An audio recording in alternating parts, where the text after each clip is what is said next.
ಕೋಲಾರದ ಟಿ ಚೆನ್ನಯ್ಯ ರಂಗಮಂದಿರದಲ್ಲಿ ಫೆಬ್ರವರಿ 16ರಂದು ಅಡುಗೆ ಕಾರ್ಮಿಕರಿಗೆ ಕಾರ್ಮಿಕ ಇಲಾಖೆಯ ಗುರುತಿನ ಚೀಟಿ ವಿತರಣೆ ಕಾರ್ಯಕ್ರಮವನ್ನು ಹಮ್ಮಿಕೊಳ್ಳಲಾಗಿದೆ. ಈ ಕುರಿತು ನಗರದ ಪತ್ರಕರ್ತರ ಭವನದಲ್ಲಿ ಸುದ್ದಿಗೋಷ್ಠಿ ನಡೆಸಿ ಮಾತನಾಡಿದಂಥ ಕರ್ನಾಟಕ ಪ್ರದೇಶ ಅಸಂಘಟಿತ ಕಾರ್ಮಿಕ ಪರಿಷತ್ ರಾಜ್ಯಾಧ್ಯಕ್ಷರಾದ ಕೆವಿ ಸುರೇಶ್ ಕುಮಾರ್, ದೇಶದಲ್ಲೇ ಮೊಟ್ಟಮೊದಲ ಬಾರಿಗೆ ಈ ರೀತಿಯ ಕಾರ್ಯಕ್ರಮ ಹಮ್ಮಿಕೊಳ್ಳಲಾಗಿದೆ. ರಾಜ್ಯದಲ್ಲಿ 80% ಅಡುಗೆ ಸಹಾಯಕರಿದ್ದು, ಅಸಂಘಟಿತ ಅಡುಗೆ ಕಾರ್ಮಿಕರಿಗೆ ಸಾಮಾಜಿಕ ಭದ್ರತಾ ಯೋಜನೆಯನ್ನ ಕೊಡೋದಕ್ಕೆ ಸುಮಾರು 20 ವರ್ಷಗಳಿಂದ ಹೋರಾಟವನ್ನ ಮಾಡುತ್ತಿದ್ದೇವೆ.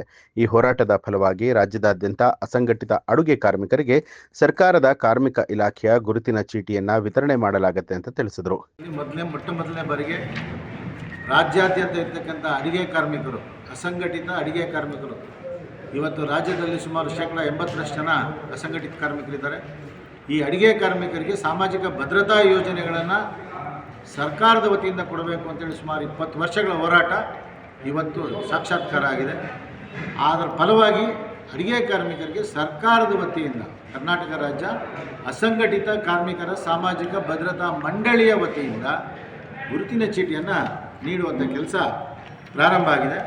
ಅದರ ಅಂಗವಾಗಿ ಇವತ್ತು ಗುರುತಿನ ಚೀಟಿಯನ್ನು 16ನೇ ತಾರೀಕು, ಫೆಬ್ರವರಿ 16ನೇ ತಾರೀಕು ಅದನ್ನು ಫಲಾನುಭವಿಗಳಿಗೆ ನೀಡುವಂಥ ವ್ಯವಸ್ಥೆ ಮತ್ತು ಇದು ಬರೀ ಈಗ ಗುರುತಿನ ಚೀಟಿಯನ್ನು ನೀಡಿ ಬರೀ ಪೆನ್ಷನ್ನು ಮತ್ತು ಅಪಘಾತ ಆದರೆ ಮಾತ್ರ ಅವರಿಗೆ ಸಾಮಾಜಿಕ ಭದ್ರತಾ ಯೋಜನೆ ಕಲ್ಪಿಸಿದ್ದಾರೆ. ನಮ್ಮ ಹೋರಾಟ ಸಂಪೂರ್ಣವಾದಂಥ ಸಾಮಾಜಿಕ ಭದ್ರತೆ, ಅಂದರೆ ಅವರಿಗೆ ಯಾವುದೇ ರೀತಿ ಕಾಯಿಲೆ ಕಸಾಲೆ ಬಂದರೂ ಆಸ್ಪತ್ರೆ ಖರ್ಚು ಕೊಡಬೇಕು ಮತ್ತು ಕೇಂದ್ರದ ESI ನೆರವಿನಲ್ಲಿ ಏನೇನು ಸೌಲಭ್ಯ ಸಿಗುತ್ತಾ ಎಲ್ಲ ಸೌಲಭ್ಯಗಳು ಅಡುಗೆ ಕಾರ್ಮಿಕರಿಗೆ ಸಿಗಬೇಕು.